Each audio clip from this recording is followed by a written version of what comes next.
ለሰው ተናግሬ ያልተረዳኝ ሰው እንባዬ በምሬት ከዓይኔ የሚፈሰው የቤቴን ገመና ሁሉን ስነግርሽ አዛኝት ነሽና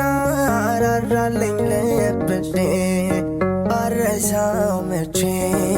ያንቺን ደግነት አረሳው መቼ